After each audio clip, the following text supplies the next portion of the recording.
It's never my intent to insult somebody, but I have done that with the video from 8 years ago today. 1, 2, 3, let's learn. Japanese, 6, 7, 8. It's never too late. Japanese from 0, Fluent in 5, where we take 5 minutes out of your day and teach you Japanese. Hey George, I've been learning Japanese for about a month now. You claim to have the best course and that you offer most of it for free. You struck me as a man who puts his money where his mouth is, so I'm giving it a try alongside the learning I was already doing. So it caught me off guard to hear you make that joke about how Yonmang can never be Shimang, pronounced Shiman. Let's just show it before we get any further. You could tell me if you think I was wrong, and then we're going to do other mnemonics that I've used in the past that I think are funny, and maybe they could also be insulting, but of course that's not my intent. Let's look at what I said. 40,000 is Yonmang. Yonmang. It can never be. Sorry, I just gotta get a drink. It can never be a she-man. A she-man? It can never be Shimang. So maybe that will help you. You know what? People are going to be upset. There will be people that'll be upset that I said that, but it's a memory technique. You can never be a she-man. So that's the joke, and I don't know why I'm laughing. I didn't laugh at it the entire time. I previewed it before we did this video, and I didn't laugh once, but for some reason, that hit me. At this point, we shouldn't need mnemonics anymore. We should know that it is Yonmang and not Shimang. The phrase she-man would be considered a derogatory slur by many people. However, in a comment 8 months ago stating that you're lucky you didn't make this joke in 2024, you replied saying that you would say it when I remake these videos to prove you wrong. It's all about intent. Well, to be honest, I already decided I'm not going to mimic the old videos. So I don't think I would naturally say she-man as a joke anymore. I don't know why it doesn't hit me as funny, even though I was laughing earlier. But let's get past this. Let's talk about some other possibly inflammatory mnemonics. Number one that comes to my mind is shigoto. Shigoto means work, and I often say she go to work. It makes sense to me. She go to work. You've got fish, which is sakana. Suck on a fish. Suck on a fish. Always thought that was funny. When we teach counting, I have a very problematic way of remembering the counting. It's normally done in the classroom. I'll hold up my knee and I'll say, ichi, ni, san, like the sun, shi. This is what I do for shi.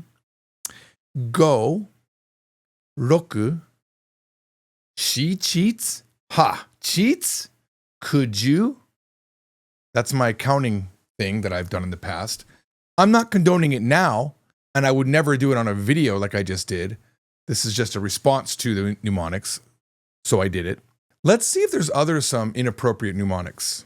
Okay, this is inappropriate to start. AI is giving me the inappropriate mnemonic. It says, an example of an inappropriate mnemonic is a table that tries to eat you. A mnemonic for the Japanese word taberu means to eat. The mnemonic involves imagining a table that opens its mouth and tries to eat you. This mnemonic is inappropriate because it's demeaning and offensive. Is it? I'm not offended about a table trying to eat me. Busu means ugly, is a highly offensive term used to insult a woman's appearance.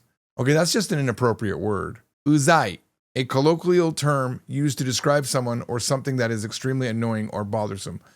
I hear this word a lot. I'm not too offended by it. It's very normal. Warugaki is a term used to mean a spoiled brat. Also not too offensive to me. Here, look at this. Here's someone asking for an RTK Anki deck that isn't full of sexual mnemonics.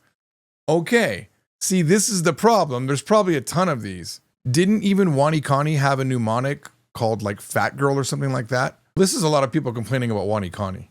There's one that I joke about a lot that maybe I should retire. Instead of saying tomodachi, I'll say homodachi. But normally only with Japanese people, and it's kind of funny with them. I have a friend who's gay, but he would always say, that's so lesbian. And I thought it was hilarious. But once I found out he was gay, I realized he was just flipping the joke because he is gay. as a nature of speaking the language, my brain constantly scours for stuff like that. Not to be offensive, but to have a memory technique. I remembered one. When I teach the number Jew in the class, I would like to say something like 10 Jews walk into a bar. Now, that's not offensive on its own. Saying Jew is not offensive. But because so many jokes about Jewish people are offensive, it could sound offensive. But really, it's just me saying 10 Jews walk into a bar, and then you can remember the association of that very common joke with the word Jew and 10. If you guys have better mnemonics for everything we've done in this episode, I would love to hear it because I will update it. Here's a funny one. How to remember a rabbit. If you touch it, it's soggy. Ooh, soggy. Ooh, soggy. But rabbits aren't really soggy, but that's a technique to remember that. This one, literally, while I was trying to remember some, I literally made up right now in my head. The word for breasts in Japanese is oppai. Oppai. It's not offensive at all. It just means breast, okay?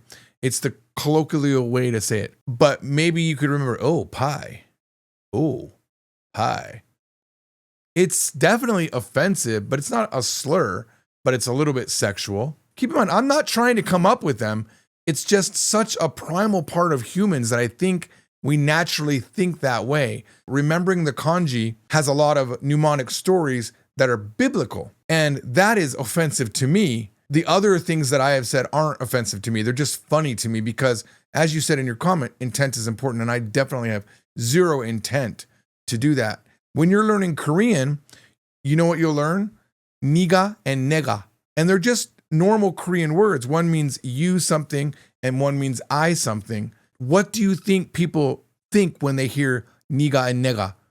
They definitely don't hear the Chinese or the Korean. They're hearing a slur. And there's a lot of people that I've seen that are black that make fun of that whole thing, and they don't seem offended at all. The whole joke is like they're listening to people talk Korean, and then they hear them constantly say nigga, and they're like, what is happening? Or they'll listen to a K-pop song and they'll hear it and they'll act like, what? You know, but it's just a way to learn. I understand your position, but I don't know if, I don't know. Honestly, I'd like to hear people's feedback. Do you think I was wrong to make that joke? Was it offensive? Let me know. That's it. See you all next time. Bye.